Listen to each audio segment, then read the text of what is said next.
We're back at the American Film Institute Theater here in Silver Spring, Maryland. In the gate, Secretariat, timing is everything. We're now at the point of figuring out exactly how we were going to get to the bottom of this story. But I wanted to start with Miss Chenery, the legendary Penny Chenery. This controversy didn't affect his syndication price. He had already long since been syndicated. What did that mean to you? Bureaucracy. I didn't think it was a horse issue or a fan issue. Certainly, it was important for his record and Pimlico's stature, but it just was not a big deal to me. As I said, I had utter faith in my horse, and how many people were there that day? 69,000 people, something like that. They saw. He won. Nevertheless, you did try 2 times unsuccessfully to get this time controversy settled. Did you ever think it would be? Actually, no. And I was fascinated that the hearing was granted and that my partner, Leonard Lusky, and my son John, who's a film buff, were able to demonstrate to the commission exactly what happened. Did you think it, well, we'll get into exactly what it took to convince them. Did you think it would take that kind of an effort? Well, yes, again, I say bureaucracy. Their mission was to CYA.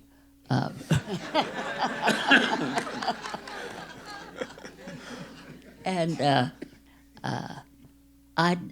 as I said before, I really didn't care that much because he did win all 3 races, and if the time of Preakness wasn't recognized, the check was good, and so. We have with us as well the president and COO of the Maryland Jockey Club, Tom Chukas.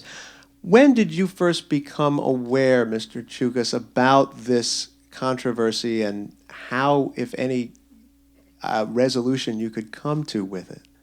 I mean, obviously, I was aware 40 years ago of what transpired. Penny and Leonard approached us at the Jockey Club. They made a pretty compelling case to us. And from the Jockey Club position, I guess, like I said in the interview afterwards, justice was served. From our perspective, we wanted what was right and fair. The only problem we had is, unfortunately, Penny and Leonard had to make the compelling case to the commission. So Penny and I approached the commission about the hearing, and fortunately it was granted. And quite frankly, Penny's team did a fabulous job making the case. And at the end of the day, the commission did the right thing. Let's talk about the case that they made. We also have with us Bruce Speetzler, Senior Assistant Attorney for the state of Attorney General for the state of Maryland. What case did they make? How did they make their case? Well, if I can go back just a little bit, Barry, back in regard to the bureaucracy that Ms. Chenery referenced, that bureaucracy did play a significant role in 1973 because there was a hearing. Ms. Chenery petitioned the commission to have a hearing in the aftermath of the Preakness to challenge the time that was assigned to it vis-a-vis the official clocker. And the commission concluded after a lengthy hearing at that time that while there was confusing evidence, their order reads, it did appear that Secretariat may have broken the track record in 1973. However, the commission said, we are bound by our regulation, which then in place said that if there is a malfunction with the electronic timer, or other extenuating circumstance, the official time of the race shall be, mandatory, shall be, no discretion, the time as recorded by the official clocker. And that was what they were left with in 1973. In 1999, the Commission repealed that regulation and promulgated a new regulation in its stead, perhaps deeming the consequences of that regulation draconian, particularly in light of what Mr. Knack just revealed in regard to where the official clocker may have been located and the accuracy of that recorded time. The Commission amended its regulation to read that if there was a malfunction or other extenuating circumstance regarding the electronic timer, then the official time of the race shall be the time as recorded by the official clocker, or a time that was presented by a method deemed to be accurate and reliable by the Commission. So when that new regulation was promulgated, the doors were opened for the Commission to reassess this matter and reconsider it. So in 1999, there was a petition for the Commission to do just that. There was a hearing scheduled, but for reasons unknown to me, the hearing was withdrawn, and there was an oral presentation made to the Commission at its normal monthly meeting. The Commission said, based upon that oral presentation, was not convincing, was not overwhelming to the point of the Commission changing the time. And that's where it remained from 1999 until last year, when Mr. Lusky contacted me as counsel to the Commission, as did the Maryland Jockey Club, and said, we do have this overwhelming, compelling evidence to present. Can we do it? And there were three legal obstacles, and I know we don't want to get into too much legal jargon here, but there were three legal obstacles that we had to overcome. One was reopening a case that was 39 years old that you alluded to before. And the law in that regard is that while it's a broad discretion within the agency to reopen a case, provided that it doesn't violate a law or violate the Constitution.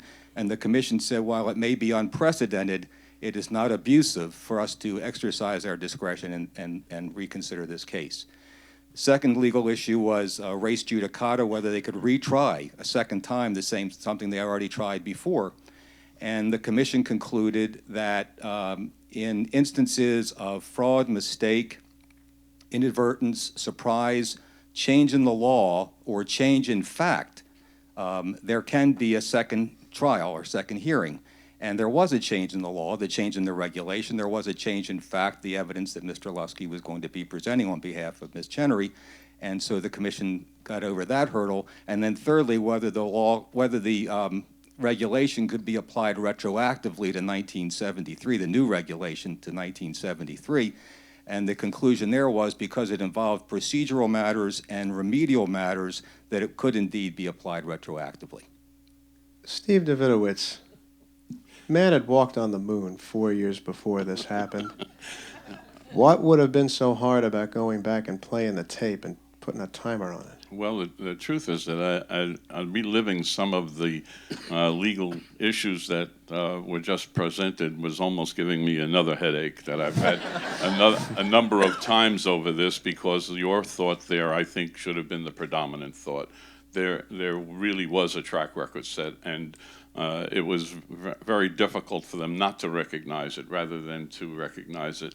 But I won't go into all the nuances that occurred then, except that the first hearing that was held, all the evidence was available to CBS to bring down. They were the ones that were given the evidence on a silver platter. They're the ones who did the technical research in their own offices, and they could have brought down the equipment necessary to present a calibrated version of the clockings, and it would have been indisputable that a track record had been sent. But they sent representatives down, and they were more well, look, see on the film the differences in the tape between the two horses side by side, and there wasn't enough grounds for the Commission to overturn the previous clocking. And I even wrote a column immediately afterwards that supported the Commission's decision to this extent, that they were right, that they technically observed their rules, but again, the truth was not will doubt. Now, one point I want to make that I think is really, really important here,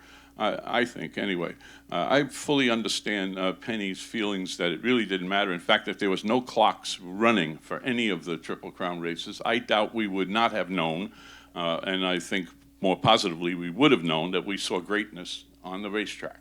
So independent of that fact, then why was it important to get it changed? And I think this is the underlying principle that was driving me and others to want to see it changed.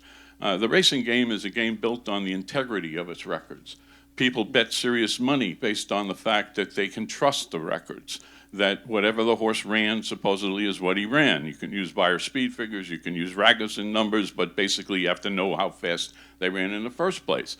And this was being denied with the greatest horse that we had ever seen, who had just, we think, run 3 Triple Crown track records. And in fact, the momentum for this built up after the Belmont rather than between the Preakness and the Belmont, because it now is clear that he set the track record in Kentucky, he set the track record by far in New York, and here was this hole in the history that was clearly a hole, and it needed to be properly filled.